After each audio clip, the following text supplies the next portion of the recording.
Achieving a gorgeous grin from home isn't a total mystery with Bite Clear aligners. Just don't be surprised if all of your sleuthing friends start asking, "What's your secret?" Begin by ordering your at-home impression kit today for only $14.95. Bite Clear aligners are doctor-directed and delivered to your door. Treatment costs thousands less than braces. Plus, they offer flexible financing, accept eligible insurance, and you can pay with your HSA FSA.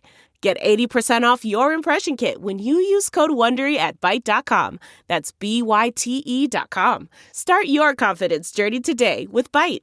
As a person with a very deep voice, I'm hired all the time for advertising campaigns. But a deep voice doesn't sell B2B, and advertising on the wrong platform doesn't sell B2B either. That's why if you're a B2B marketer, you should use LinkedIn ads. LinkedIn has the targeting capabilities to help you reach the world's largest professional audience. That's right, over 70 million decision makers all in one place. All the big wigs, then medium wigs, also small wigs who are on the path to becoming big wigs. Okay, that's enough about wigs. LinkedIn ads allows you to focus on getting your B2B message to the right people. So, does that mean you should use ads on LinkedIn instead of hiring me, the man with the deepest voice in the world? Yes. Yes, it does.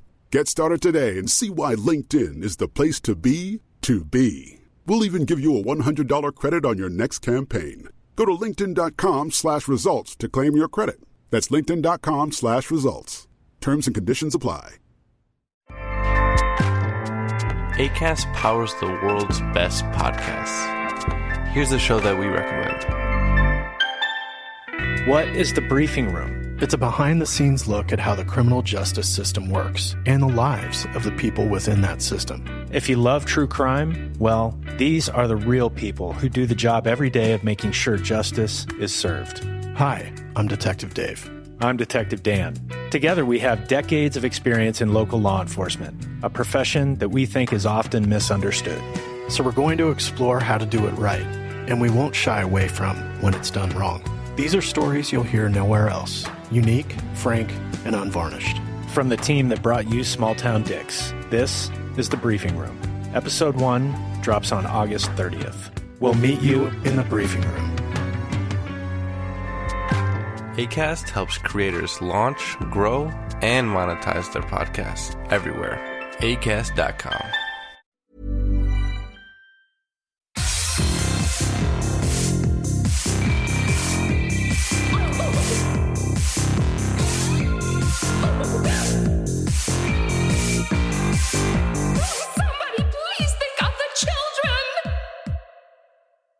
And welcome back to Scarred for Life, the podcast where we open up old wounds by looking back at the films that scared us as kids. I'm Terry. And I'm Mary Beth.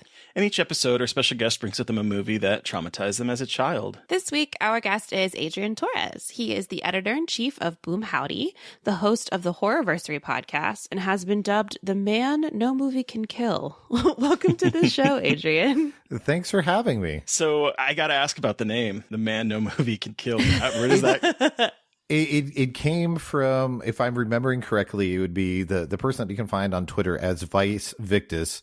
Was years ago. I was just, whether it be in like comment sections and places or Twitter, that I would just watch every single thing I could watch. Some things that people probably shouldn't watch. And I don't mean like because it was gross or grimy or anything like that, but just it was bad. And I had, when I first tried to start my hand at podcasting, I had a podcast that was called Phantom Zone, with a D on the end so that we didn't get in trouble.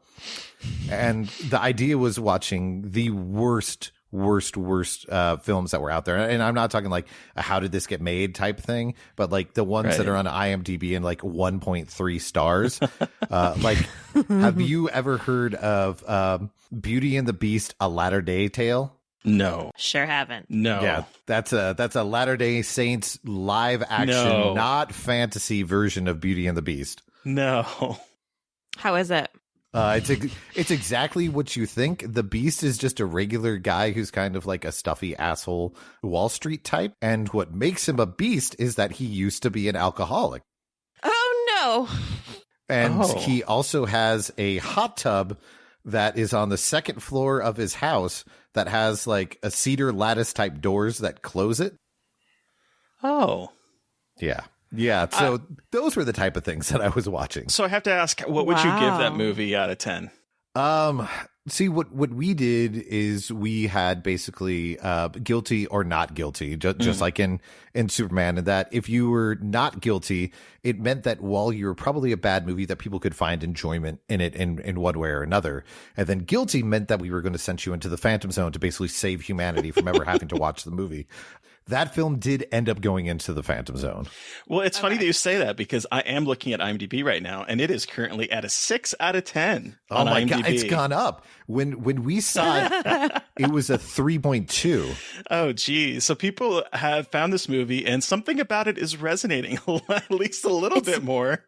It's making a comeback. I'm now going to have nightmares of a grown adult man in like a very expensive London fog, like fur-ish jacket, holding a giant bottle of what looks like Crown Royal, but more expensive, yelling at God and then throwing the bottle in a frozen lake. Oh my, that sounds worth a 6.0 right there. Let's be honest. You live your truth. That's all that matters. Okay, so besides your moniker, let's go way back. How did you first get introduced to the horror genre? The horror genre and films in general has always been with me since the beginning. I know it kind of sounds like a weird origin story, but for the first 3 years of my life, I was misdiagnosed with a disease, and that's because in the 80s, they didn't have medical advancements like they do now. So when they were trying to see what I had, they couldn't really narrow it down. So there were times that I would spend weekends in a hospital, a week in a hospital, while they did a whole bunch of tests. And in the 80s, when you were kind of in that group, there would be, depending upon like what hospital you were at, they would kind of have a room where it's kind of like, hey, here's all the kids who've got problems that we don't exactly know where it is. We're going to keep you all together. And they had closed circuit TVs in the corner that would, show movies that were on a loop, that somewhere they controlled it, but they would play movies on a loop to try to keep the kids entertained. And they would play, stuff like the Star Wars movies at the time, but then they would also play certain times a day, like classic monster movies. Oh, okay. And so that's how I basically, got in touch with seeing like Frankenstein, the Wolfman. And so being a kid who not only was misdiagnosed for several years, and then when they did diagnose me with what I have, that I was still in and out of the hospitals all the time. And my family ended up moving a whole bunch up until I was in like the 4th grade, that I always felt different. I always felt, other. So these films really, really spoke to me. And so, I would always try to find, of course, when you're younger, you try to find more accessible horror films that your parents will let you watch. But it really, that outside nature, and finding the films where people who were weird or were different would able to band together with other people of the similar ilk really spoke to me. Okay, so cool. When I was growing up in the 80s, I also was a fan of the classic monster movies. Which one was your favorite? Which of the monsters would you say? Frankenstein. Yeah. And I think it does stem in a weird psychological way, like I said, being, a kid and with other kids who were basically born into having, one disease or another that you didn't really ask for. That's the thing that people are pointing to and treating you differently because of whatever type of disability you have. And that you really have that with Frankenstein. He didn't ask to look this way or be this way, and he just wants to go about his life, and it's not until he's really pushed into a certain corner that he tries to react. So seeing him just trying to go about his life and having the mob kind of come after them, you feel this sense of companionship with him. And then of course a film that I saw early growing up was The Monster Squad, and you've got Frankenstein in there. Yeah, I love The Monster Squad, warts and all, because there are some warts. There are some problems, but that was the 80s. Yes, it was. It certainly was. It's always funny to like revisit movies that you grew up watching. Like it's like, I love The Monster Squad, for instance, and then you watch and it's like, wow, there's a lot of homophobic slurs in here that are just casually being tossed around. But it's still like I still love that movie. I mean, iconic. Wolfman's got nards. I mean, can't get more iconic than that. Yeah, you say nardconic. Yeah, he accidentally Okay, did. Yes, cool. I did. I just had to process that really quick. Hashtag Sorry. Nardconic. Let's get God. that. It's Nardconic in the annals of history. Oh, for the love of God. This is what I Amazing. bring to the table. I appreciate it. It's very good. It's a very good contribution. I was going to say that last year time has no meaning even in 2021, but in 2000, or maybe it was like I said, time doesn't make sense. But we had Andre Grauer was here with Wolfman's Got Nards, the documentary about the film and everything. And during the Q&A afterwards, he did address, some of the things that don't really go over as well. And that, while making films and everything over time, you do learn that, you shouldn't be saying things, of course, but it's still, even if it's negative, it's still representative of how kids would have been at that time. Which we look at it now and it's not great, but I mean, you're going to teach your kids that's not great now. No, it's true. It's a valid point. It's just it's kind of like whiplash when you're now an adult and you go back. It's like, oh wow, I totally did not realize that they were calling each other these names. Like you don't realize it as a kid. So besides the monster movies, what were some of your other horror favorites growing up? It was all over the place because I tried to watch everything. Because like I said, being the new kid, lots of times I was constantly retreating into films because of the fact that they were escapism. And I always had a very, overactive imagination. So I'm the kid who I didn't have a ton of toys, but like the toys that I had, I would always invest in, try to grow more with. So like I had a couple superhero figures and had the Hall of Justice, and then had 2 of the real Ghostbusters and had the playset of their headquarters. And so I would have crossovers with them. And so like watching movies would reinforce that. So I would watch action, I would watch everything. And horror was kind of whatever you could get your hands on, just because it was a weird time. So like when we had the HBO weekends and stuff, I would always be the one who was sneaking up early when my parents were still, sleeping, and would try to record something that I know maybe I shouldn't record. And maybe I would, take 2 tapes up when renting something at Video Library instead of 1, because I asked this one of my parents and grabbed the other one, which leads to good and bad things. Of course it does. Always does. I have to go back to, did your parents hate the fact that you had that the Ghostbusters tower with all the slime? Because I remember my parents bought me that, and then they were like, but you can't use the slime. Same thing. No, I didn't get the slime, and that was my fault, because about a year before that, they gave me Silly Putty. And no. Silly Putty, I of course, like everybody would do, you do the newspaper first, and then you're like, wow, this doesn't seem really sticky. What if I jam it into the carpet and then stick it up? Oh, jeez. And then there's a hole in the carpet, and you're staying in an apartment, and bad things happen. Yeah. I remember the one time that my parents did let me use the slime. It was like out on the kitchen table. They had newspapers down. So like from my imagination, I was like, this is stupid because I can't do anything out here. It's on freaking newspapers. Yeah. So when we finally settled in Kansas City, my mom, through her friend, ended up buying, they weren't connector sets, because connector sets was metal and everything, but this was, were tubes. And what you would do is you would stack the tubes on top of each other to kind of create like a maze for marbles. Oh, okay. Yeah. So that's what I had, as opposed to all the goopy slime and stuff like that. Was so I would build, the crazy things. So the marbles, because if the marbles just got lost, it's easy to pick them up. Stepping on them and possibly falling, that's different. So you kind of have to decide, do you want like something stuck in the carpet, or do you want to potentially step on something and possibly break your neck?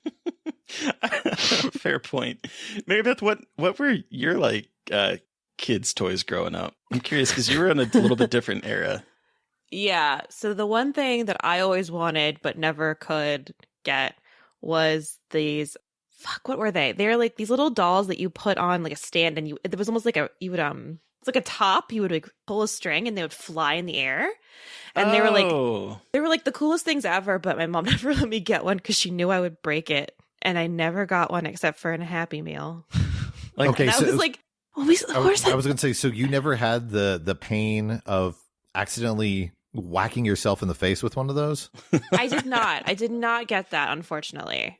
I also really loved the Bop It growing up. Oh, the Bop It. That's the Bop one with the ball with the thing to put your feet Bop on, right? It, twist it, pull it, and Skip It. I had a Skip It that I played with so hard that the head popped off of it.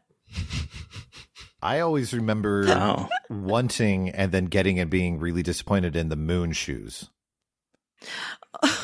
Moon shoes. I'm for some reason I'm drawing a blank. But moon shoes. Yes. Moon shoes aren't exactly shoes because you're strapping them onto your shoes. Yeah. And it's kind of like having a mini trampoline on each foot, but then trying to walk with that isn't really conducive. One of the first questions when you Google moon shoes is, are moon shoes safe? And it turns out, while they are never recalled, they were known to cause ankle fractures and other leg injuries.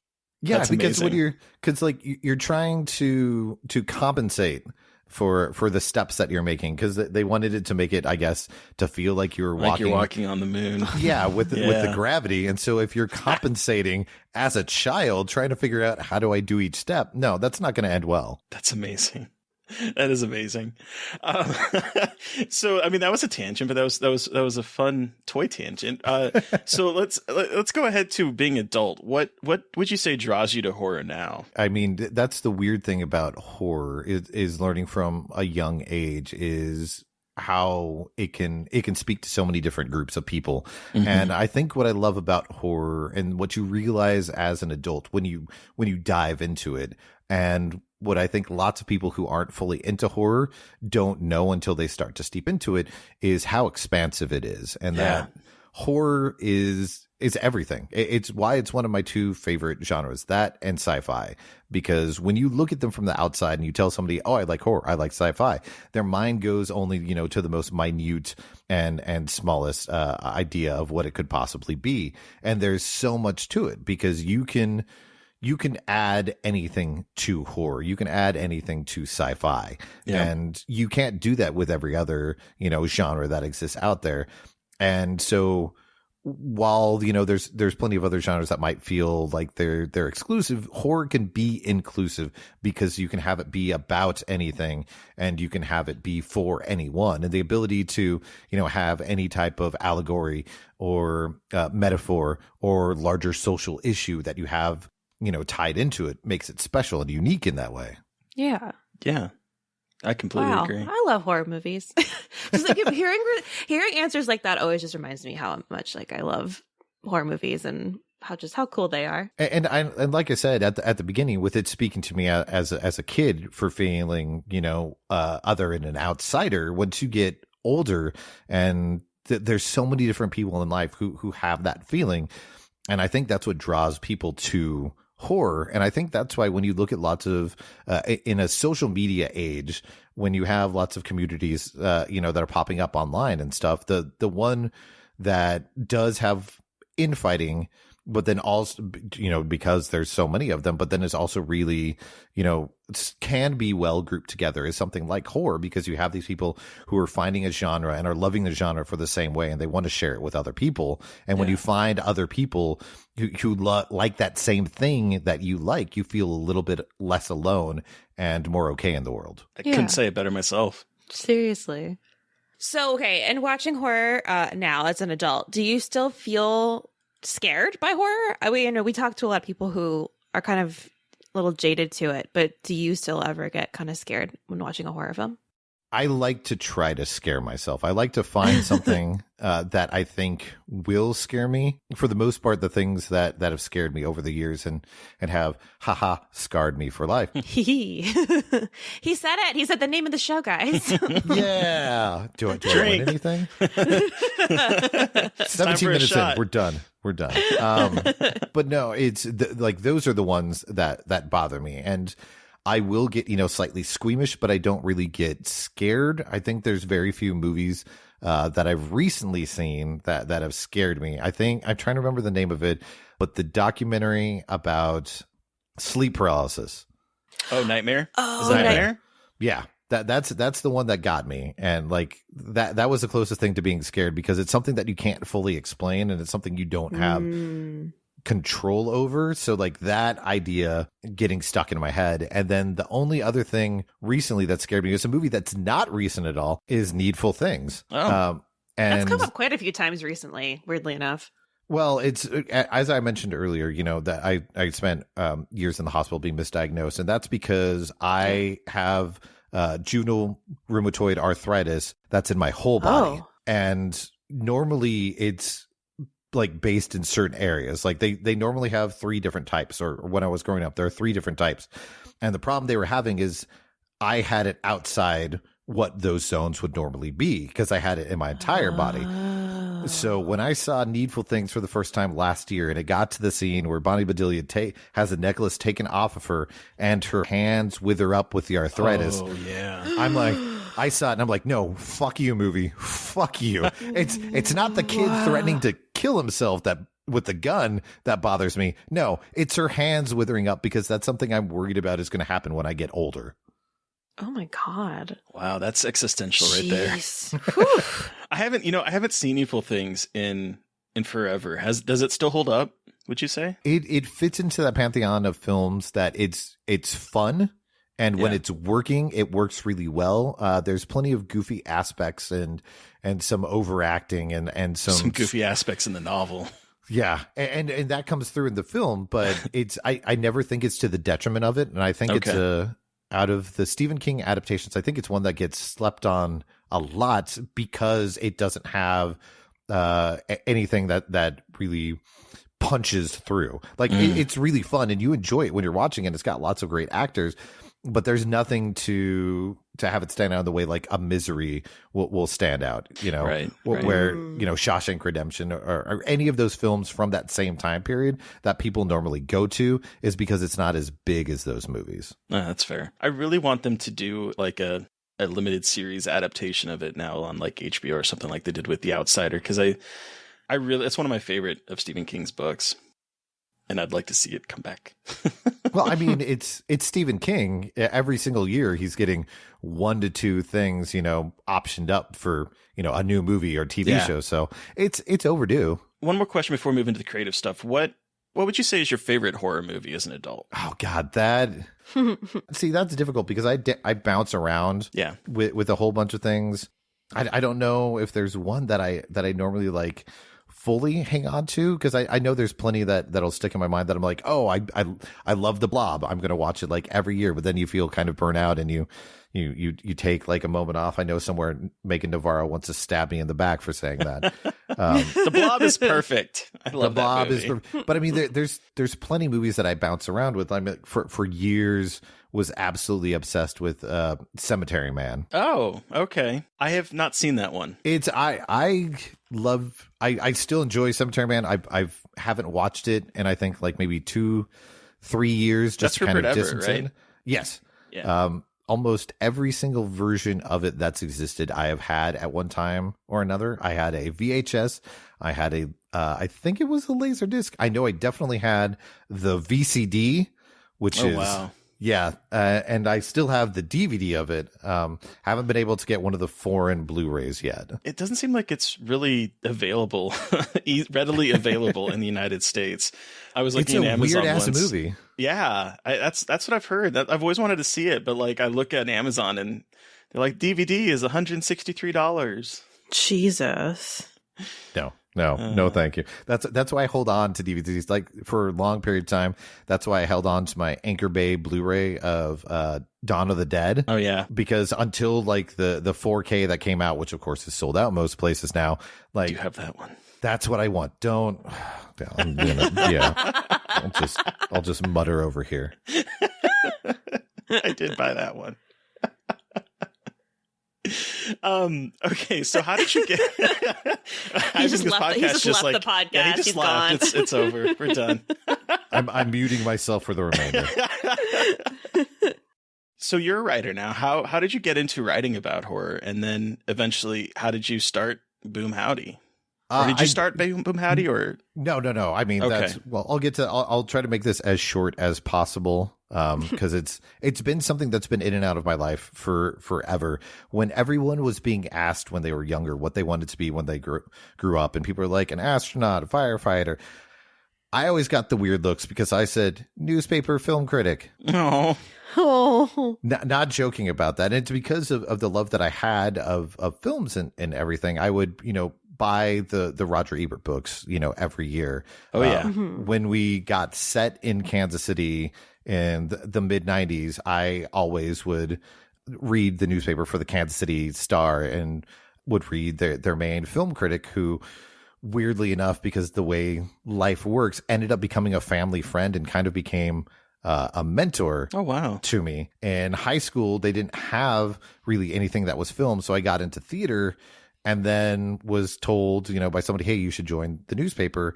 And they didn't have a film critic on there. So I kind of said, hey, you don't have arts and entertainment or anything. Is there any chance that I can write about movies in general? So I started doing movie reviews for the newspaper. And the first press notice that I got to go to a screening ever was The Musketeer. Wow. The Wushu one. Yes. Yeah. Yes. Yeah. A film that no one has thought about in years. I had not thought about it till you just mentioned this. I was like, wait, is that one from like 2001 maybe? Yes. And then I went off, as you do, to film school, got some bad advice from a counselor that it turns out has been giving bad advice for almost 30 years. Oh, God. Yeah, I found that out last summer when I was talking to somebody in Chicago, and they're like, oh, you went here? Was this your counselor? Is that what made you take time off? And I'm like, yeah. And they're like, oh, yeah, they're notorious for just being the worst. And I'm like, oh. That's great. Where did you go to school in Chicago? Columbia College, Chicago. Oh, okay, cool. And then because of just things that happened in life, ended up back in Kansas City, worked in the movie theater industry for years with AMC, and then managing a couple indie houses, and decided that I liked the idea of weekends. So got a job that wasn't involved in there. And my now wife, at one point when I was, being on a whole bunch of message boards for various websites and commenting and stuff, she goes, do you want to do something with film? And I'm like, well, yeah, I'd like to write. But I mean, at this point in time, you can't really make any money off of it. And she's like, well, just find a way to do it. So I just started casually doing some writing online, and some friends that I had made here who are podcasters, one of them said, hey, you should talk to this guy who has a website in town. He's always looking for writers. And so I threw in and said, hey, I will write anything. I will review whatever movies no one else wants to do, and wrote for them for a couple years at Boom Howdy. And then the founder ended up saying, hey, I think I'm going to step away from this. Is there any chance that you would want to keep it going? And I was like, yeah, I definitely want this to be, part of the community here. And then took it over and was, started things back up because it was offline for a couple months, and started back up at the beginning of last year. And then the pandemic hit. Oh, look at that. That fun thing. So there wasn't as much writing. I mean, I was still doing reviews, just not as much as I'd done in the past. And then also started writing for the Pitch Weekly here in town, just to keep myself writing. And so, like, the last couple of weeks, I'm building a whole bunch of ideas and stuff that I want to do for this year to get more people involved. Because when I took it over, one of the things that I wanted it to be was a repository for anybody who wanted to do any type of writing. I don't really have any money to give them, but if it's something like, hey, do a little bit of writing, and if you want me to apply for you for South by Southwest, Fantastic Fest, Night Stream, anything that's out there, I will do that, just so you can get your voice out there more. That's what I want to do with the site. And because of how crazy this last year's been, that's my goal to really push forward this year, because I think that everybody who's out there, deserves a chance. And if I can't give you money, I at least want your voice to get out there, so that you have something to put out and show a place that can give you that chance and get you money that I might not be able to do. Hell yeah. Hey, I love that. I feel like that's a big thing that's been happening the past couple of years. And like, Terry, you have a similar situation with your site, like people that Right. like, I know I can't pay, but I want to help. And I feel like writing can be so overwhelming and kind of scary. It's been so nice to have so many people be like, I want to help you though. And like, we can it's like it always feels very competitive sometimes. I think I get in my own head about things being competitive. So it's nice to have people like supporting everyone and be like, hey, I want you to make it, and here's a place to put your byline. Yeah, and I mean, well, I did kind of a mini thing like that for last year when people had time, when they were out of work and stuff to when people were finding Tubi. I had a thing that everybody would come, like a different person would come on each day to write about a movie that they found on Tubi, just to get people to check out Tubi and just to have a whole bunch of different voices. So if there was a point where somebody wanted to try and be like, well, I don't know, and be like, hey, look at these people who threw in just for a day to help out because they like this idea. Who says that you can't do it? Yeah. Yeah. Cool. I did one for To Be or Not to Be. It was fun.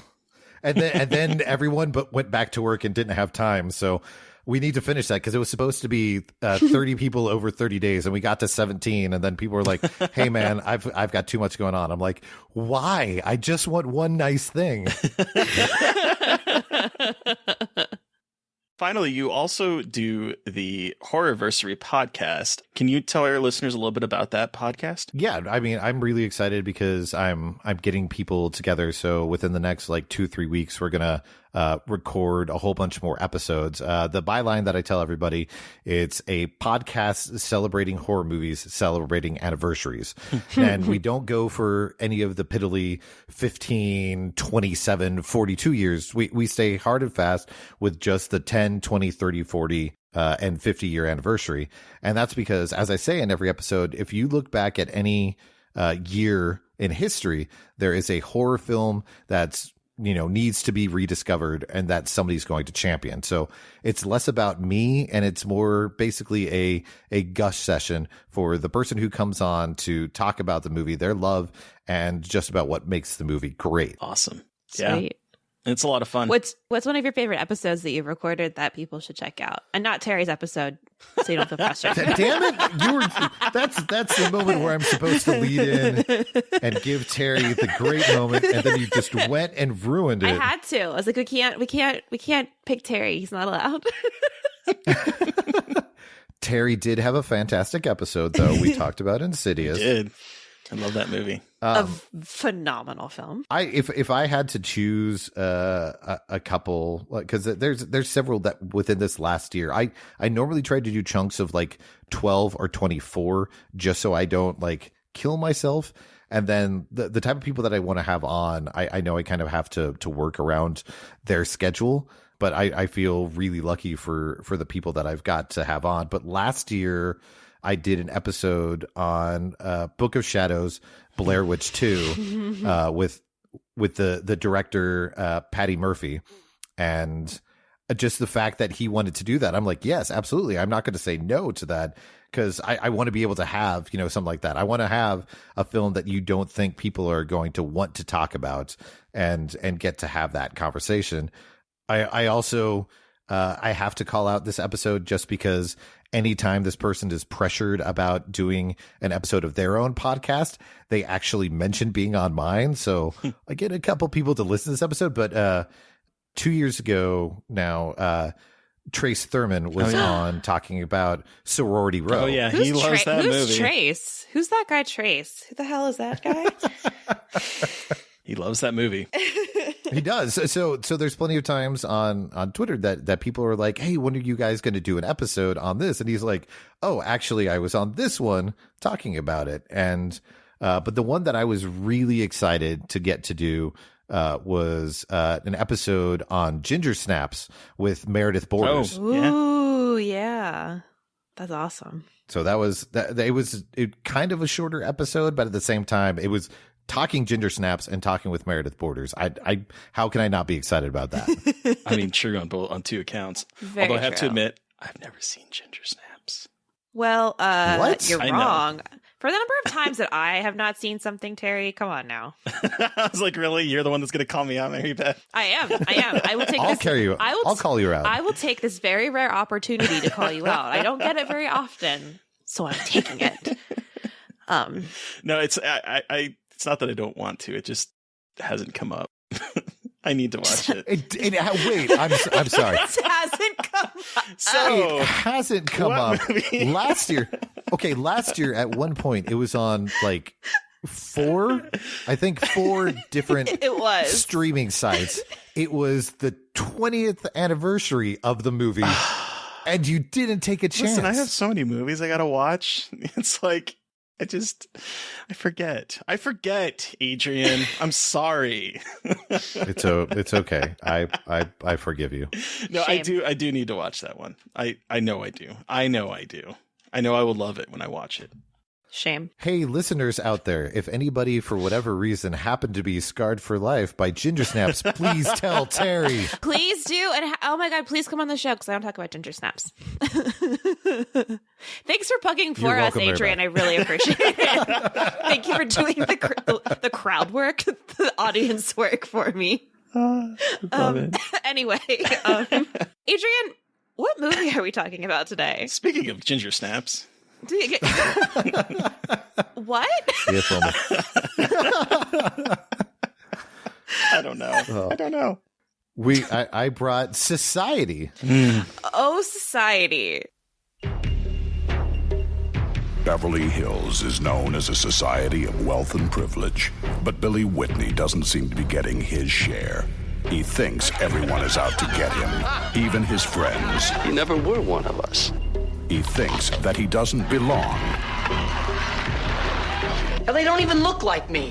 Why are you guys doing this to me, huh? He believes he's seeing things. Bad things. Beyond reality. Is it just his imagination? I'm not paranoid. All my fears are real. Or has Billy uncovered something terrible? Something unspeakable? Don't go home, Billy. What, you've been living with these people all your life and you didn't know anything about this? If you don't follow the rules, Billy, bad things happen. You know you'll make such a great contribution to society. Who are you? And now Billy. It's showtime, Billy! Is fighting for more than just his sanity. He's fighting for his life.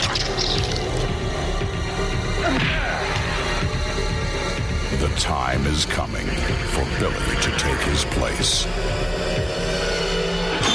In society, it's all about fitting in. Quick synopsis of Society. An ordinary teenage boy discovers his family is part of a gruesome orgy cult for the social elite. There it is. That's the IMDb plot synopsis for it. That's it. That doesn't tell you shit, but that is that is the plot synopsis. So, Adrian, tell us when you first saw this movie. How old were you? I'm dying to know.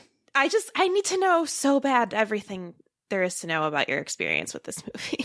I don't know exactly what the year was. I know like roughly around when it was, because of course it came out in the US in 92. Right. So it's sometime around, I'm going to say like maybe 94 or so.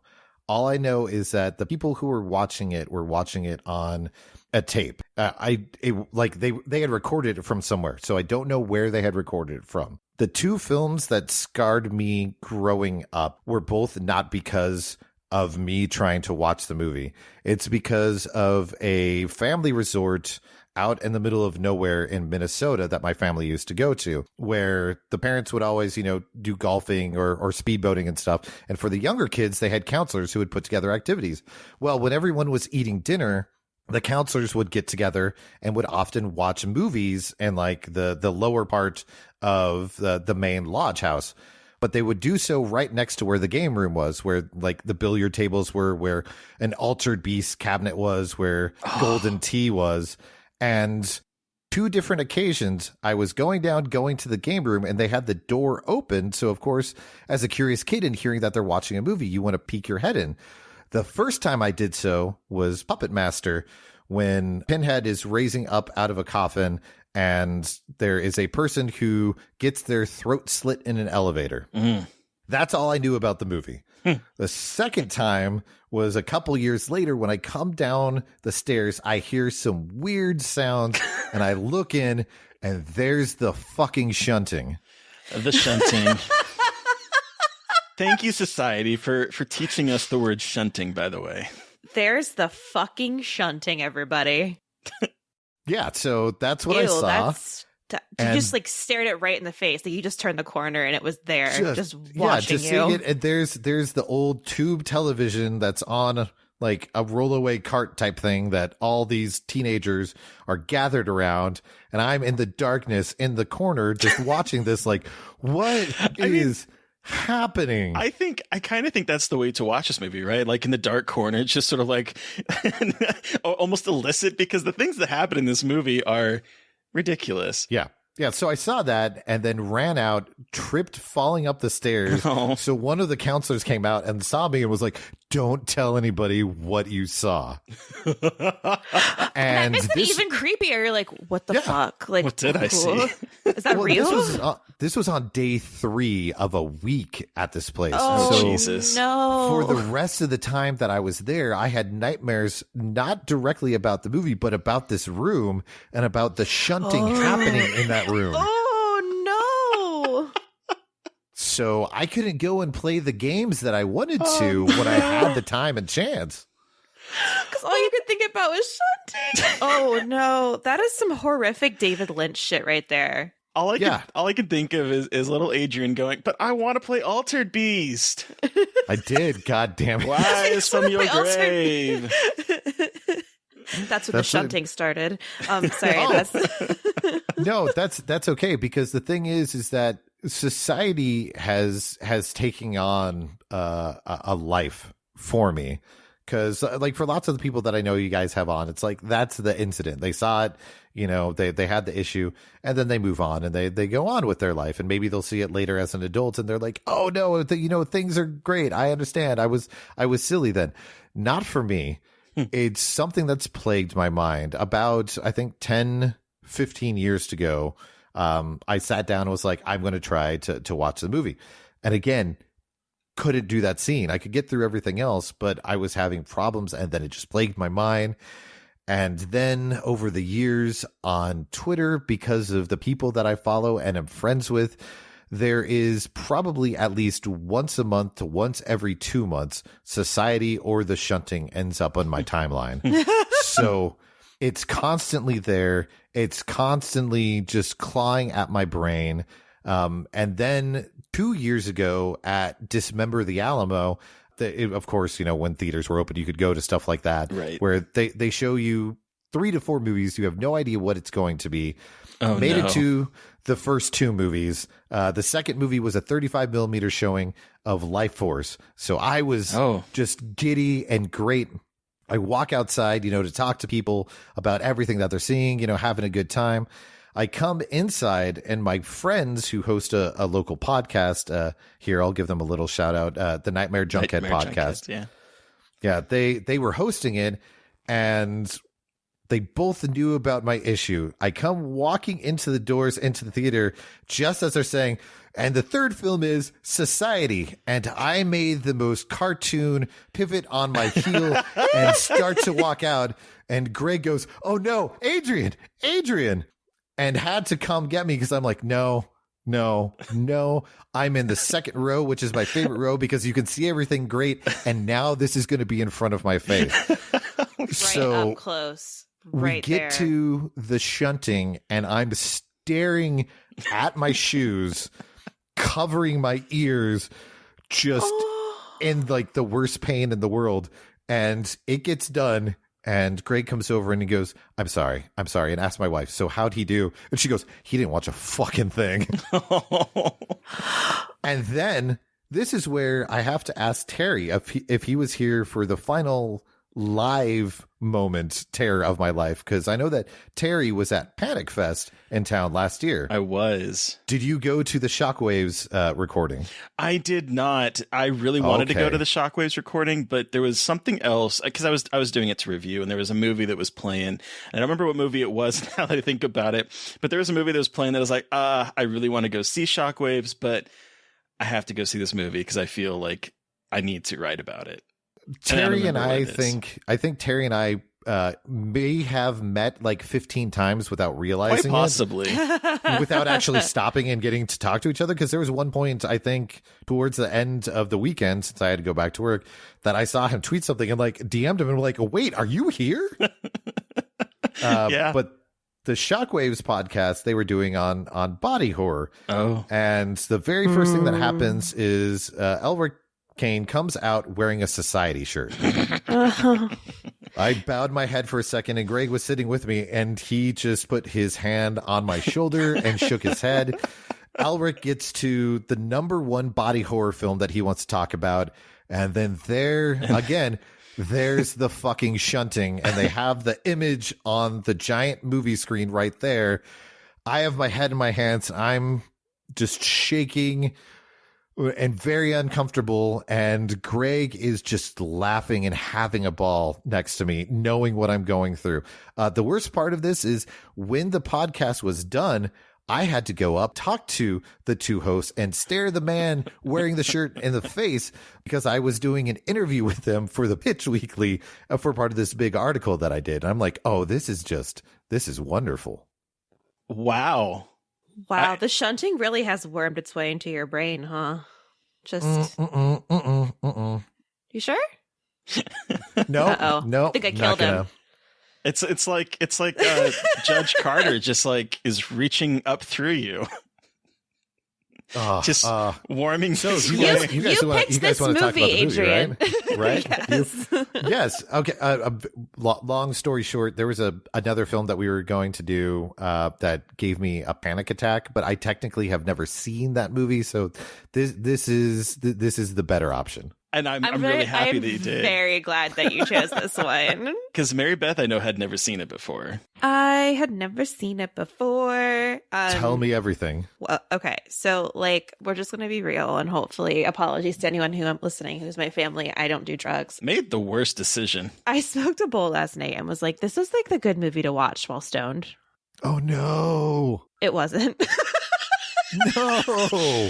Yeah, she messaged me. She's like, so I'm watching this movie and I'm stoned, and I'm like, oh, I didn't write this picture. I was like, oh fuck, this is gonna be an experience. And it was through text, at least, I have to say. I was just sending him things in all caps. I absolutely loved it though.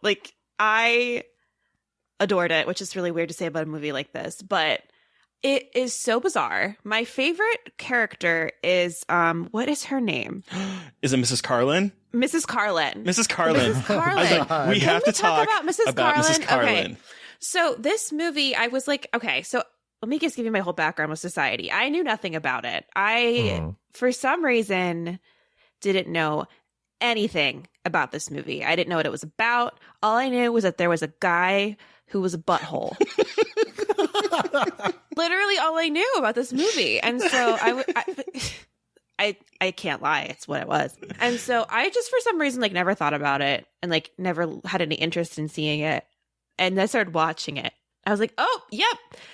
This is not what I expected, especially with Mrs. Carlyn, who is a David Lynch character. You know, she was giving me, first of all, she's giving me Divine and Hairspray realness. Yes, mixed definitely. With a Stepford mother, I guess. She is vacant and she is brain dead, but she is also fabulous. She's trying to do the best she can, okay? She's really very hungry. When she puts her hands out and coughs out the hairball and just hands it to him. She offers it to Billy. I was just this movie is on a whole other level, and I really appreciate it. That moment, I was like, well, no, the first moment was the opening credits sequence, and I was like, okay. No. That's what I forgot about. That's what I forgot about. So I just open with it, it's just there. Well, because I was led into the false sense of security because you've got the white letters that are then turning into that pinkish and yellow hue for a moment, and then it goes into a scene from the movie with the dream, and then it jumps into that, and we get to the actual opening credits, and I'm just sitting there going, "Oh, why already?" I mean. I knew that Mary Beth was going to be in for a wild ride when the first text I get from her is titties on her back. And I was like, I've only seen this is the second time I've seen this movie, and I honestly could not remember the scene in the shower where he walks in on his sister-ish, I guess, and she's washing her back, which also has breasts, and she's facing, so it's her head, her breasts, and her ass. And I'm like, Wow, that first of all, that was a kind of a really cool effect they're doing, but I completely forgot about that until I get that text from her. That's a wild thing to forget in this movie. I mean, in the grand scheme of things, it's probably like the most normal aspect of this movie, right? Well, I think that's one of the things that, minus the shunting, I really like the movie. But because, again, we were talking earlier about, how horror can be a whole bunch of things and how horror can try to, work its message in different ways. And for society to partially be cartoonish helps them kind of weave that in. And that's one of the things that I always like for it, is that tone is not what you're expecting when you're going into it the first time. No, it definitely is not. I was like, wait, this is kind of funny and kind of weird and more surreal than I thought. I guess I just kind of assumed to be more serious. I don't know why, but it feels like you're in a fever dream. Like the whole thing feels like an uncanny, like Lynchian nightmare until the end, when it's obviously very awful. But like leading up to it, where you're just like, what in the fuck is happening? Like, it's just so surreal. Well, I think it does a good job of putting you in Billy's shoes of like, you're seeing little glimpses of weirdness happening. The parents in the garden with the slugs, or the sister with the breasts on her back, or like all these little tiny scenes that are like, what is really going on here?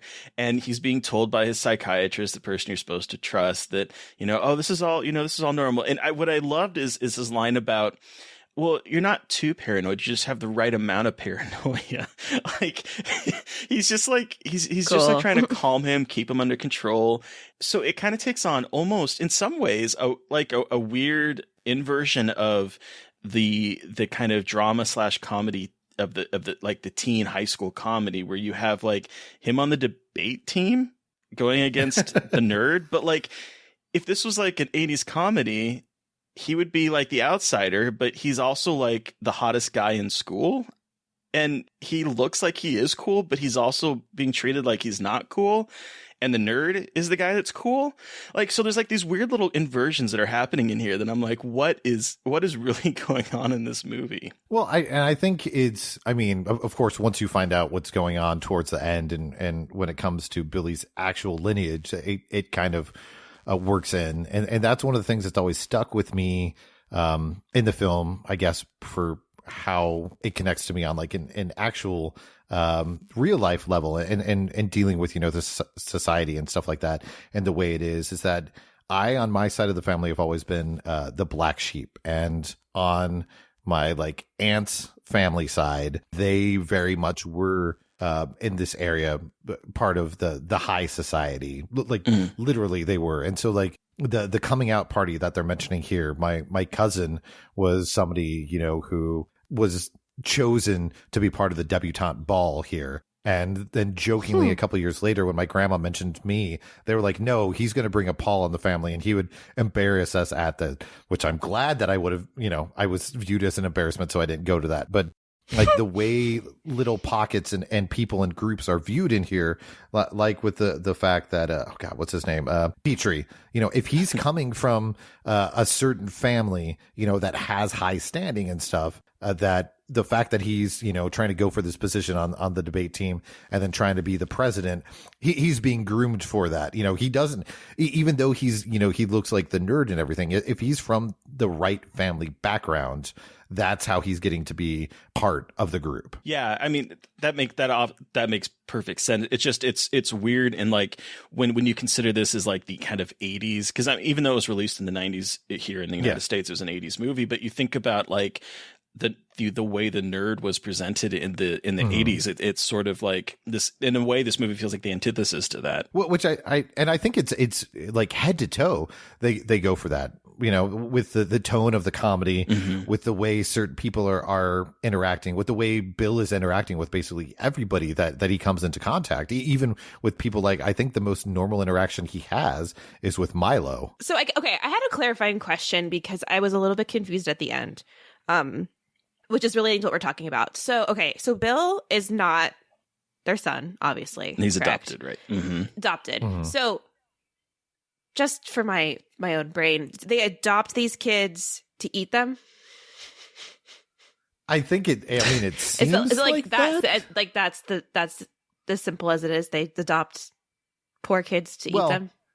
Okay, I think that actually poses an interesting question that I'd be interested to see what you guys think about. I mean, what we know that this is going on all throughout town and possibly, you know, a whole bunch of different cities, you know, throughout the country. We're not really told. I know that there's the sequel comic book, but I've never read it. But if Bill didn't become suspicious of everything and start acting out the way he does over the course of this film, do you think that they would have tried to, you know, suck the essence from him the way that they do with Blanchard? See, this is what I'm confused about with this movie, is because, like, I don't understand, because the only people we ever see them feeding on is Blanchard, who we don't know anything about. But, like, I can't imagine that these rich people would be sending their kids to a non-rich school. I mean, that seems like the antithesis of who they are. So I'm like, who are these people at the school? What kind of school is this that you have, like, Blanchard, who's being fed on? Like, what did he do? Was it just because he discovered what was going? I'm really confused. My theory, again, just projecting and going off of being tangentially connected to a world like that. I know this is a really weird conversation, so I apologize. I love it if it's throwing anybody off. But okay, so the idea with Blanchard is that Blanchard, of course, is an ex-boyfriend. From the little pieces that we get in the film, is that the parents told Jenny that she had to stop seeing him, probably because he wasn't from the right social standing, because of the way that they're grooming her to be. At the same time, for the high school thing, they do seem like the type of people who would be in a private school. But at the same time, it depends on potentially where they live. The high school that I went to here in town had a whole bunch of private schools that were around it, but we were considered the rich high school. And you had the dividing line that basically the only people who went to the school were the people who were, you know, super rich in the area community. And then people who were, you know, on the, you know, the middle class to lower class who were in there, you know, so you had a big giant dividing line. You know, you had the kids who, like, my first car that I barely had the money to get was a 1991 Crown Vic Ford LTD that was a shit brown color. Oh. but at the same time, when I was going in and I was parking in the parking lot, you had a whole bunch of kids who had Beamers, who had Lexuses, oh wow, who had all those because of, like, how close it was. Like, if you went one direction from the school, you had, you know, smaller houses, you know, lots of, you know, apartments and stuff like that. And then you went just a couple blocks the other direction, you had all the mansions and everything. Okay. So there's little pieces in here that I'm like, okay, that makes sense to me only because I've seen how that stuff goes. So, like, the Blanchard part totally makes sense because I knew people like that in high school who, you know, had dated a girl, you know, when she was a freshman and stuff. But then as it got, you know, as she got closer to being like a junior or a senior, and her parents were like, no, these are the people that you need to spend time with. This is what's going to get you ahead. You have to, you know, break up with this person because they're not going to help you move forward. Wow. Huh. Wow. That's weird. So like how even else do you say that? Like, that's real. Like, that shit is actually happening. So that's why Blanchard being at the beginning, like, yeah, he's going about things completely wrong, and that's the way that you have a slight distrust of the character when you first meet him. But once you figure out what's going on, because even Blanchard knows he's wrong, you know, and that he was in over his head making a bad decision, and it's like, no, but you still need to listen to this because there's some weird shit going on. Yes, yeah, there is, in fact, some weird shit going on. I'm also kind of curious about, do they only have to feast once a year, or? Okay, thank you for asking this question, because I was also wondering, like, the frequency, because especially it was like the judge is talking about his beauty mark and then how he sucks up the beauty mark onto his face, which is disgusting. But, like, it doesn't I was wondering, is it something like they get younger? Does it keep them like a certain age? I guess there didn't really seem to be any rhyme or reason. It was just like when they felt like it is what I kind of got the vibe. Yeah, I wondered about that too, and like how Judge Carter was the one who was chosen. Is he just the leader of this subset of beings, or does it coincide with the fact that oh god, why am I blanking on it? That Jenny just had her coming out party. Like, right. Is it something that when you have somebody who comes of age and becomes a new member of society, that you have, a yearly shunting for this to bring them into the fold? God, just bring them in. Just fold them on in. Literally fold them in. Because I was thinking, it's an awful lot of work to adopt someone and raise them to be 18 and then feast on them. Like that seems like at some point the return on investment is just really out of whack. You've never shunted. I mean, this is also very true. Okay, Terry, this means that you have a decision to make in 2021. You either have to shunt for the first time or watch Ginger Snaps. Ginger Snaps it is. I was going to say, Terry, your birthday's this week, so over the week we're recording this, so get to shunting. No, I will take time off of work and go watch Ginger Snaps. Terry's birthday shunting. Oh God. Oh, shunt till you're 40. Jesus Christ. You were joking about it at 40. I'm sorry, I'm going to stop now. Just the images. Oh, God. Well, speaking of the images, what I did think was interesting was the way that Salvador Dali actually inspired the shunting. With Screaming Mad George. With his Salvador Dali's painting The Great Masturbator. All right, well, we're gonna look that one up. Which I just put in our comment in the chat. There's a image for it. Oh no! Great. Like you can see kind of where the inspiration went for the way that things kind of turn out. Yep. I'm sorry. I'm having flashbacks and terrified at the moment. I mean, if you were to say like there is a painting out there that is emblematic of the shunting, this is kind of what I picture. Not enough pink. No, but this doesn't seem wet enough either. But okay, how many bottles of lube did they have to use in this movie? Okay, so can we just like break down what a shunting is? Because like I know what a shunting is here. I'm gonna see how many times I can say it before Adrian passes out or just logs off of the call. Do we have to do this? If you are sincerely uncomfortable, I will not do it. We're talking about the shunting. How could anybody not be uncomfortable? Emotionally and personally, I just want to make you comfortable on our show. I think if you're involved with a shunting, you're both physically and emotionally at odds. So yes, we can discuss the shunting. Shunting, they all come together in this big pile of flesh. They all come together. Gross. Okay, so my question here is the purpose. Yes, they suck the life out of someone. Is it also they're getting sexual pleasure out of it too? Is that correct? I would say so. I would say that it is a sexual act that also involves mastication. Yes, but here's the interesting thing that I wanted to. Well, no, because I was curious because it was like, yeah, you could easily see if does anybody have an answer for this online. But of course, because I put in what is the shunting. And the first thing that pops up, and this is just in general, so you think that it would have to be somehow tangentially connected to this, is a shunt is a hollow tube surgically placed in the brain or occasionally in the spine to help drain cerebrospinal fluid and redirect it to another location in the body where it can be reabsorbed. They're clearly taking something from the individuals and redistributing it, whether it be essence or health or something that I don't know.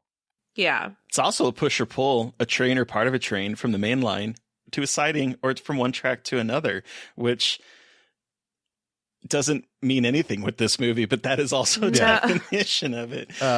Wikipedia, so we can't necessarily say if it's who it's coming from, but they're saying that it's the nutrients that they're taking. But we have the beauty mark, so I guess I had this really like fucked up idea in my head is that they weren't necessarily like consuming people for like health or for like the obvious like immortality or like youth, but more for like they wanted to taste their suffering and they thrive off of the suffering of others and they have to consume it like entirely.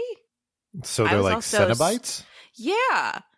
I was stoned, I know, but it felt so take it with a grain of salt. But it felt to me a little bit more than just like eating people to live because they didn't look at it like they were still old. There was a whole age range. So I thought, oh, did they just like eating people, like eating the suffering of the poor or like lower economic classes? Then you've got that strange that I picked up on. I think I've picked up on it each time, and I'm mad that I never get an answer. But you have that scene early on where they're talking about the slugs that they're looking at. Are those necessarily for gardening? And I don't know anything about gardening. Well, there is a scene at the end right before the shunting begins where they are serving slugs on a tray to be, I guess, consumed. Like there is someone walking around with hors d'oeuvres of slug on a tray that he bumps into. So what do they get from that necessarily? I don't know. But because they talk about what a great, or that this is the best crop that they've ever had. Maybe they are slugs.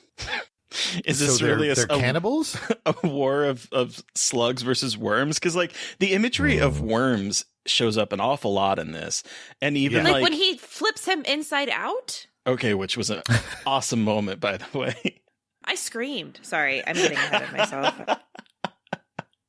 By the way, I wanted to back up just a brief second to say that I did find the ultimate definition for what a shunting is. It is courtesy of Urban Dictionary. Oh.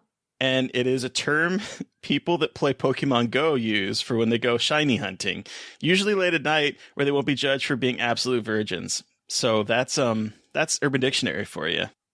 Shunting. Yay. What a malleable word. Yeah. It's everywhere. So the answer, Terry, is that it can be whatever you want. Whatever you want it to Whatever mean. you want to be. Your birthday's coming up, so you can shunt however you want. I don't think I will be using that word in conjunction with my birthday. Or anything to do with myself, to be perfectly Terry's honest. 40th birthday. Shunt however you want. Oh, dear God. I'm so glad this is coming out like way after my birthday. I know, it's going to be great. It's so exciting. It's going to be very funny. But okay, so getting pulled inside out. It's amazing.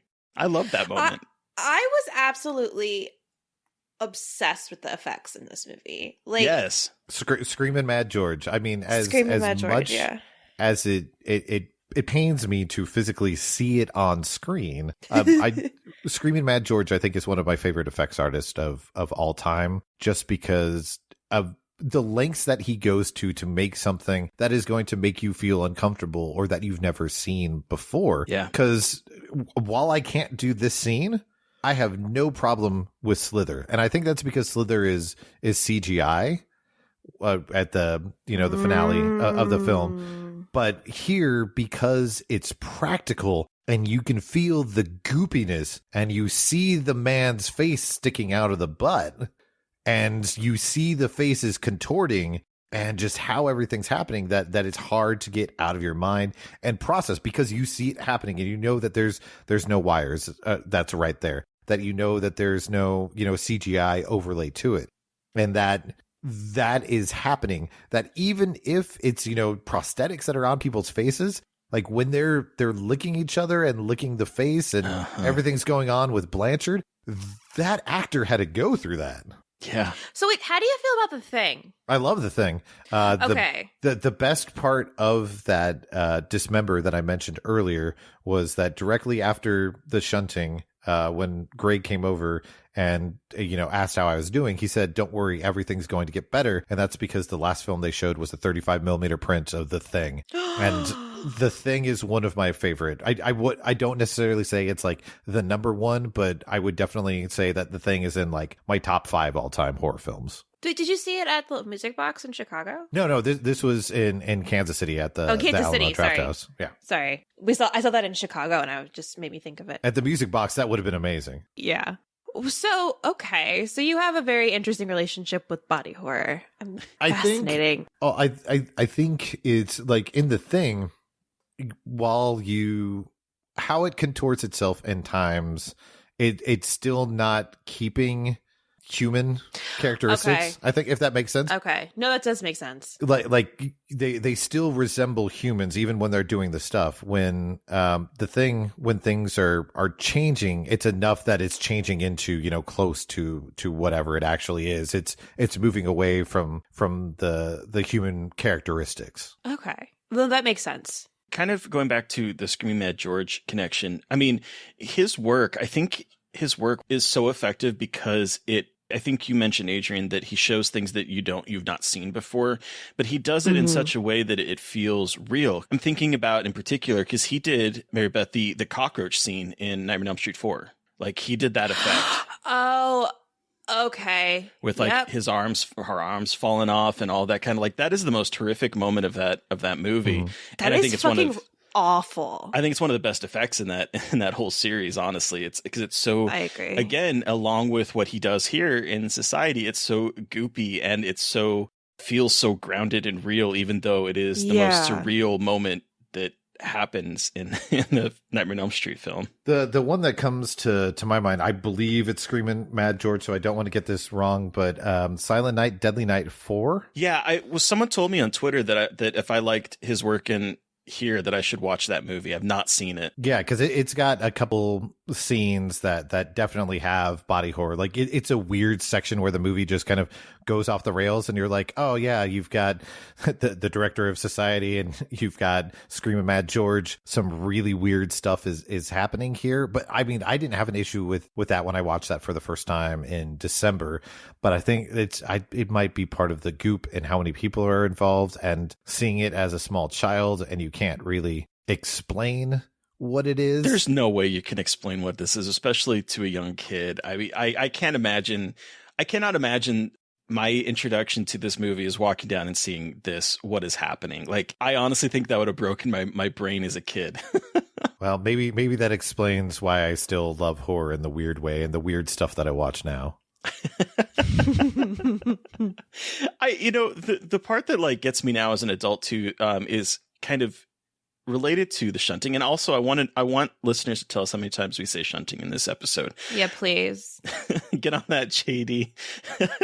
Oh my god. He actually counted how many times we said Carol Ann in the Poltergeist episode, by the way. Oh, you guys sent me down a very not so much painful but terrifying path when I saw that's what you guys were doing and talking about that, because on the podcast that I mentioned earlier, Phantom Zoned, we did do Poltergeist 3 when we were doing a series of 3s, and my co-host had a soundboard set up with Carol Ann clips. Oh, Lord. So anytime one of us said Carol Ann, they had to press the button. Oh, Lord. Oh, my God. I tried going back and listening to it, and I'm like, oh, you can tell that I have no idea what's going on, and I'm losing track, and I'm rambling about this movie that at points doesn't make sense to begin with, because every like minute or so, I don't know where this sound effect is going to come from or what it's going to be. So trying to explain a movie while that's going on is terrifying. Oh my God. But tangentially related to the shunting, though, is the scene where he goes upstairs to find his mom in bed with man arms for legs. I feel like I'm gonna be sick just thinking about it. And she's writhing in bed, and like she gets up and then climbs over his body. Stop until her crotch is next to his face, and then Thank you. His Mary Beth. sister's head pops out of her crotch.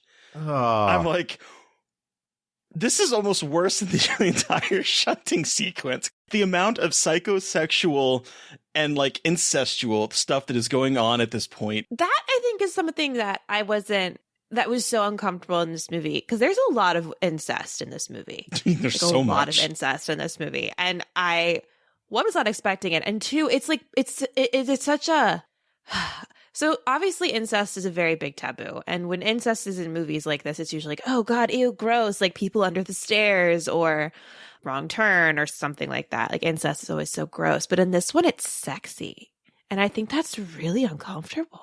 Yeah. Okay, like, good. To put it lightly, like, guys, incest is uncomfortable to see when it's really sexy. First of all, thank you for ending with it being uncomfortable and not just going, here, incest is sexy. And then just having there be dead air, because that... I'd be like, thoughts? Yeah, that was my one thought when he walks in before like the craziness happens, and he walks into the bedroom and his mom is splayed out on the bed. His sister is sitting there like half naked while his dad is giving her a massage. This movie likes to kind of poke at those uncomfortable layers. This is a weird tableau that, like, if you were to take out the familial aspect, would be something that would be made for titillating. And yet this is, like, as you said, incest, and it's really gross. It's really gross. And also, I think something that, like, leading up to seeing this movie, I looked at a couple things on Letterboxd, and people were saying it was so slow leading up. And granted, it's a very different tone than the last 15 or so minutes.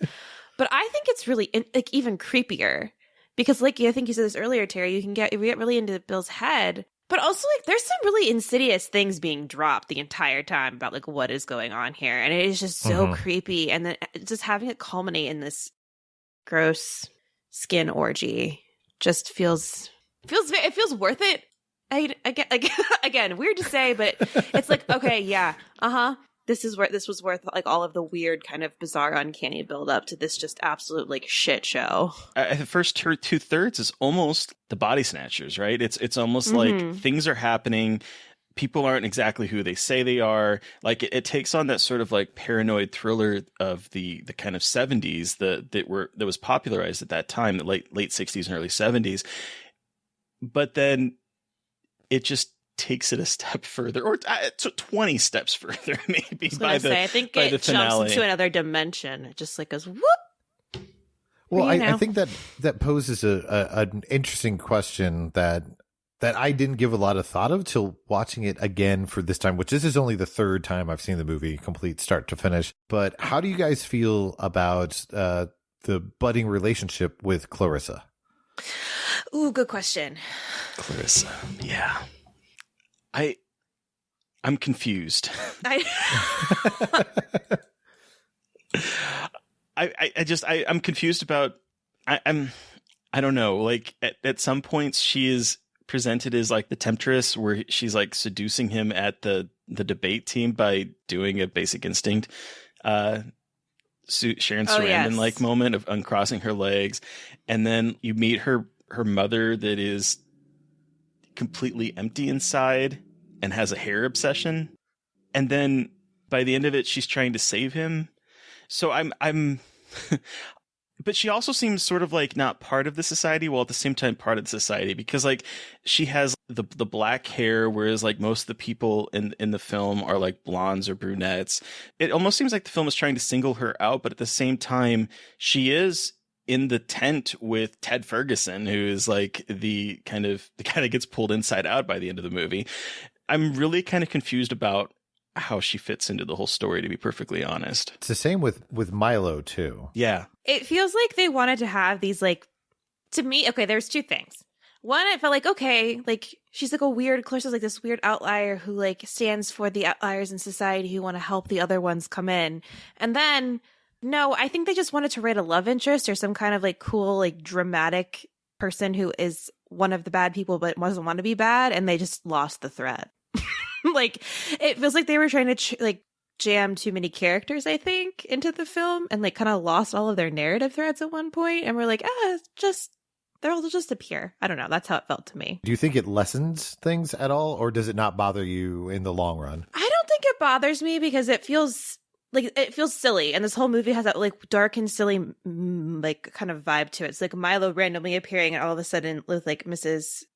Carlyn, and dragging her into the bushes and beating up a cop. Like it just, again, I keep calling this like David like Lynchian, which I know is very like trite, but it just felt so surreal. Like people just appeared out of nowhere and then they were gone, and you're like, okay, that's fine. And then they came back, and you're like, that's right. That's how this movie goes. People just disappear and come back willy-nilly. I don't know if that makes any sense. It does. I mean, with making the David Lynch connection, of course, you have something like Blue Velvet that comes to mind, and which is another, digging under the surface of, polite society and neighborhoods and stuff like that, and just how weird things can be. And of course, just that out of left field and things not feeling on the level or in this dimension that Lynch works within. And plus, as we've mentioned many times, the tone is never what you're expecting from a film like this. In fact, what I was trying to find is someone on Twitter when I was tweeting that I was watching this and I said that this movie still slaps, I'm excited to chat about it.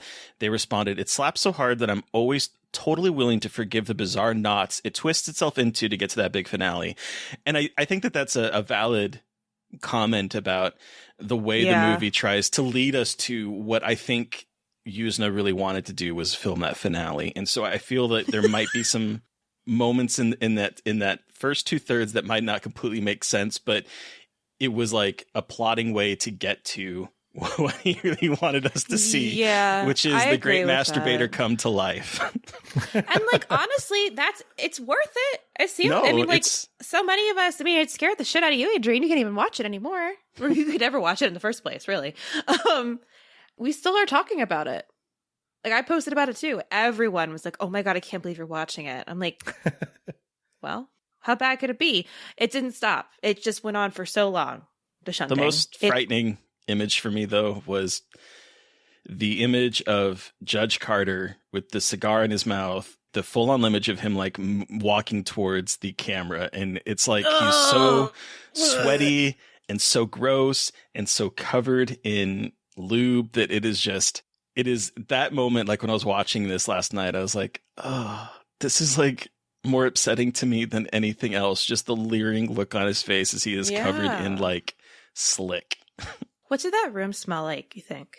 Oh, I don't want to know either what it smelled like in the movie or what it smelled like to film it. I can't. Yeah, I was going to say either one. I think the worst thing about this watch was having captions on when I was watching it and squelching. Don't say it. Everything was squelching. If you're over under on how many times you use squelching in closed captions for a film is over 25, that's too much. That's way too much. Everything squelched. Wow. Walking down the street, squelching. Anyway. On that happy note. On that happy note, do we want to wrap this up and give us our rating out of 5? That sounds great. Gushy, squishy movie. All right, Terry, how many bottles of lube out of 5 do you give Society? Well, I don't know how many bottles of lube were used in the movie of Society, but I think I would give it 4.5. Maybe 4.5 million bottles of it based on how wet everything looked, but 4.5 for sure is the number that I would include.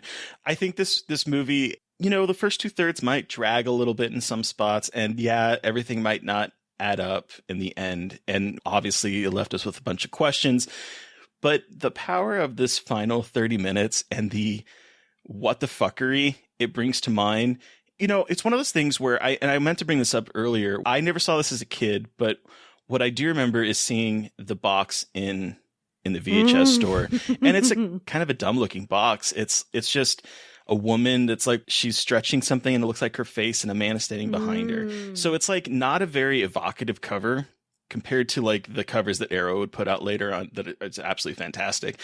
Yeah. It's one of those rare occasions where the cover of the movie is worse than the actual movie, where so many movies from those 80s that I would watch, I would be so obsessed over the cover on it. I'd finally see the movie and I'd be like, oh, well, that was kind of dumb. That did not live up to the cover. This is a movie that exceeds that cover. So for me, I would give it 4.5 bottles of lube out of 5. What about you, Mary Beth?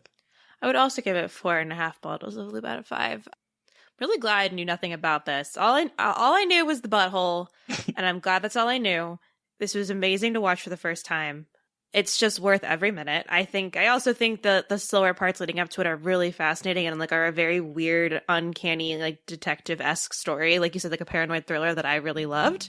Mm-hmm. I wish that I had been around when this first came out and no one knew what was happening at the end, because boy, oh boy, I would have loved to just gone in there absolutely blind and not knowing, and seeing the end of that movie would have been a life changer. But yeah, this is a very cool, weird movie that I'm excited to watch again, which is, again, I know Adrian does not feel that way, but so Adrian, you have the final say. How many bottles of lube out of 5 do you give Society? You know, if I sorry, I was squelching that. The shunting has begun. It's just squelching all over the place. Oh, don't die. I'm really don't sorry. Die for this wow. movie. I don't know. No, I will not. I'll do anything for love, but I won't do that. Do anything for squelch. Oh, nightmares all over the place. So if I'm being completely honest about the film, minus the shunting, I really like it. This is the type of horror film that I think is easy to show lots of people. It's going to let them definitely know if it's their, bag or not. But I love everything that it's doing, from the tone shifts, from like you mentioned, having the detective story to it, having the pieces that do hit home if you're somebody who's, had a family who's been, a part of society and stuff like that. That it's really weird and fun in that way that so many different late 80s, early 90s films, definitely dive into. It's the type of film that earns its cult status when you see it, because it's not just the shunting that's a little bit off. Everything in the movie is off just enough to feel like nothing else you've really seen. And I think it stays, relevant till today with, comments that it's making about society in general, and with these people, who are thought to be the elite, and yet this is what they're engaging in, to either, I don't know if it's retained power or gain power, because we're not really sure which nutrients are being taken.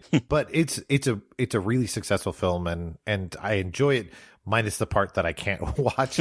So I'll still give it 4 bottles of lube. Awesome. Amazing. They need all the lube they can get, Adrian. They need all of the lube they can get. Geez. Well, thank you so much, Adrian, for joining us to talk about Society. I am glad that you managed to get through it. Where can the listeners find you, and what do you have coming up you'd like to share? You can find me squelching in the corner into oblivion, apparently. Oh no. Or you can find me on Twitter at Adrian Torres. Might for be a better the place. Yeah, it's Twitter, so I don't know how much better it is. There's probably a lot of squelching going on there too. I'm sure there is. Jesus. Every day they're squelching. Oh, Terry, why? Every day I'm squelching. That doesn't fit very well, but sorry. Now I'm going to have nightmares about those hamsters from the commercials in the shunting. Oh God, in those cars, those shunting Kias. hamsters. No. Oh.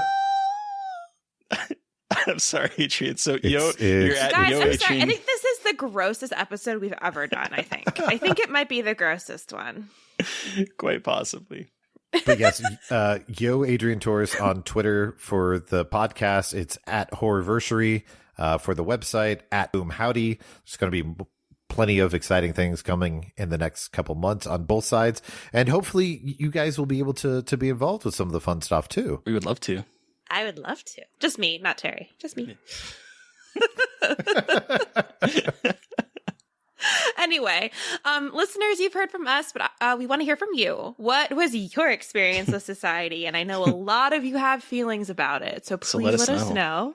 You can send us an email at scarredforlifepodcast@gmail.com, or you can reach out to us directly on Twitter. I'm at MB McAndrews. And I'm McGailey Dreadful. And of course, make sure to follow the podcast on Twitter at Scarred Podcast. And don't forget to review, squelch, and subscribe. Oh, Jesus Christ. Thank you. Thank you to Eric Power for our artwork. Thank you to Sean Keller for our music. Thank you to everyone for listening. Stay safe out there. Keep squelching. But most importantly, stay creepy. Until next time. Oh,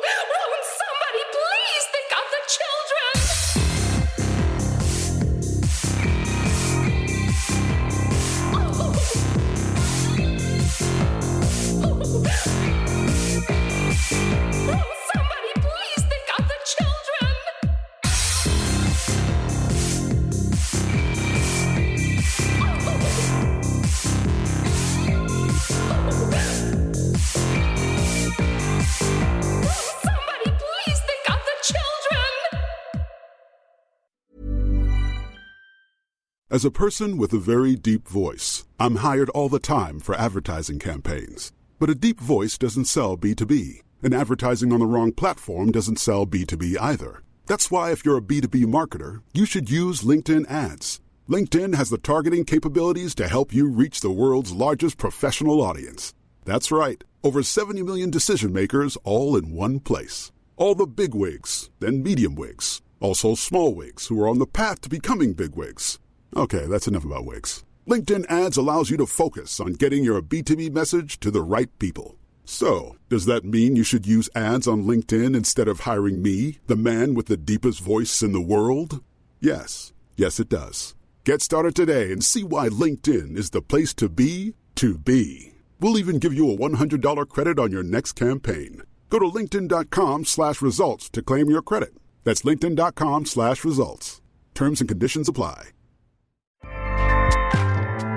Acast powers the world's best podcasts. Here's a show that we recommend.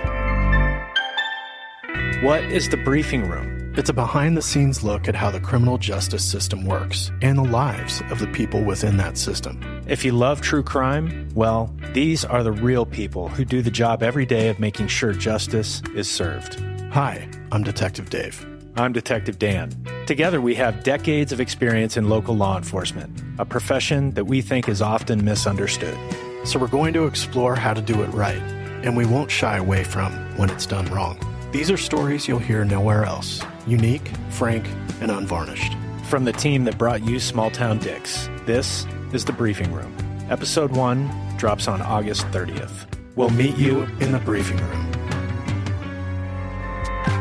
Acast helps creators launch, grow, and monetize their podcasts everywhere. Acast.com.